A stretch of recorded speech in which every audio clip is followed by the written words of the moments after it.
Hello everyone, তোমরা সব কেমন আছো? আশা করি ভালো আছো। তো আমি অনেক ভালো আছি। আমার গলার ভয়েস শুনে অবশ্য বুঝতেই পারছো ঠান্ডা লেগে গলাটা বসে গেছে আর কি। তো জানি যে অনেক লেট হয়ে গেছে ভিডিও ছাড়তে, তো একে একে সব ভিডিওগুলো আসবে। তো চলো শুরু করা যাক। ব্লগটা এখান থেকে স্টার্ট করছি। সকাল এখন বাজে 8টা। তো দেখো বাজার করে নিয়ে চলে এসেছে। আজকে হচ্ছে আমার থুবড়ো। তো এখানটায় সবজি মাছ এগুলো সব কাটাকুটি হচ্ছে। আর এদিকে দেখো জলের গাড়ি চলে এসেছে। যেহেতু কালকে বিয়ে, অনেক কাজ, অনেক চাপের মধ্যে আছি আর টেনশনের মধ্যেও আছি। এখনও ভাবতে অবাক লাগছে যে আমার বিয়ে এরকম একটা ব্যাপার। তো এখানটায় হচ্ছে নাপিতে আসে, তো মেয়ে এসেছে, তো সেখানটায় সিধা দেওয়া হচ্ছে, কাপড় দেওয়া হচ্ছে। আর দেখো ওখানটায় কাকি হলুদ বাড়ছে। তো 7টা মেয়ে বা 5টা মেয়ে এইভাবে নখ খুঁটে হলুদ মেখে স্নান করতে হয়। তো এখানটায় হলুদ মাখামাখি চলছিল। চলো তোমরা ভিডিওটি দেখতে থাকো। মাখামাখি হচ্ছে।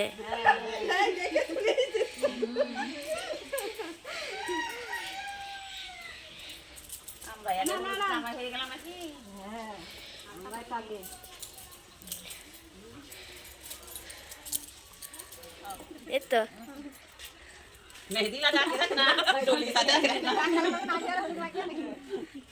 ওরা প্যান্টি করছে, ওরা নাচবে। এদিকে তুই লেকে লেকে ভালো করে তুই আইবে না কত করে রঙে না রোজ ছিল খাওয়া হয়ে গেল যে গাম খেললে গে যেমনি শিখছি এদিকে কি আলতা পড়ি আজ পড়বে না আলতা। হ্যাঁ পড়লে সান করতে করতে উঠে যাবে। এখন আর আলতা ওই দুদিন দিন থাকে না, তাহলে তো পড়বে না। মা কি করবে না বলবি দেখতেই পেলে যে নখ খুঁটে চলে আসলাম। দেন আমরা চলে আসলাম গঙ্গাস্থান। তো গঙ্গাতে স্নান করতে হবে আর ওখানে দাঁড়িয়েছিলাম। বাজার করে নিলাম প্রথমেই। তো এখানটায় বসে আছি, তো স্নান করবো, ঠান্ডাও লাগছে কি বলবো। আর দেখো ঠোঁট মন ফেটে গেছে, মানে শীতের টাইমে গা হাত পার অবস্থা সত্যি খুব খারাপই হয়ে যায় আর কি ঠান্ডার মধ্যে। তো দেখো এখানটায় শাঁখা পরে নিচ্ছি, গঙ্গা স্নান করা হয়ে যাওয়ার পরে শাঁখা পরে নিচ্ছি। চলো তোমরা দেখতে থাকো। হ্যাঁ দেখো ঢুকে গেছে, খুবই বড় হয়ে গেছে আরো ছোট ছোট এটাই ঠিক আছে, এটা ঠিক আছে। এটা একটু কষ্ট করে তুললে এটা ঠিক আছে। এটা ঢুকে গেছে, এটা ঠিক হয়েছে তোমার সাথে। সেটাটা ভালো লাগছে, দেখ ভালো লাগবে তো, এগুলো ভালোই সাকারে মা। পরিষ্কার একটা দেখো ভালো লাগছে। সত্যি কথা বলতে কি, মানে এই শাঁখা পরে একটা আলাদা রকমের অনুভূতি, কি বলবো তোমাদেরকে বলে বোঝাতে পারবো না। বারবার আমি শুধু হাতের দিকে দেখছিলাম আর কি, আর বোন হাসছিল। তো আমার কেমনই একটা লাগছিল।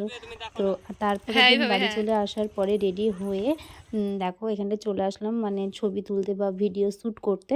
তো না হলে সন্ধে হয়ে যাবে এই জন্য। তো দেন তারপরে বাড়ি চলে আসার পরে এখানটায় থুবড়ো খাওয়ানো হচ্ছিল। প্রথমে দেখো মা খায় নিল, মা আর বাবা একটু ছবি তুলে নিলাম। দেন তারপরে বাবাও আশীর্বাদ করে নিলাম। তো একে একে সবাই মিলে আশীর্বাদ করা শুরু করে দিয়েছে। তো সবাই মিলে যখন আশীর্বাদ করছে, সত্যি কথা বলতে আমার মনে বুকটা ফেটে যাচ্ছে। মনে হচ্ছে যে কি বলবো সেখানটায়, মানে বলার কিছু নেই। মানে সত্যি খুব খারাপ লাগছিল। একটা মেয়ে হয়ে মেয়ের কষ্টটা মেয়েরাই বুঝবে যে কতটা কষ্ট। তারপরে দেন রাত্রেবেলাতে মেহেন্দির লুকে চলে আসলাম। তো আমি রেডি হয়ে গেছি, তো আমার লেহেঙ্গা পরে নিয়েছি। সত্যি কথা বলতে আমার লেহেঙ্গা পরতে একদমই ভালো লাগে না। তো দিদি বলল যে না পর, ভালো লাগবে। তো তাই একটু পরে নিয়েছি। আর এখানটা দেখবে তোমরা সবটাই মানে দেখতে পাবে যে কী কী হচ্ছিলো আর কি। তো অনেকেই ছিল। চলো তোমরা ভিডিওটি দেখতে থাকো। মানে এত আওয়াজ হচ্ছিলো এই জন্য আমাকে ভয়েসটা দিতে হচ্ছে, কারণ কপিরাইট চলে আসবে। চলো।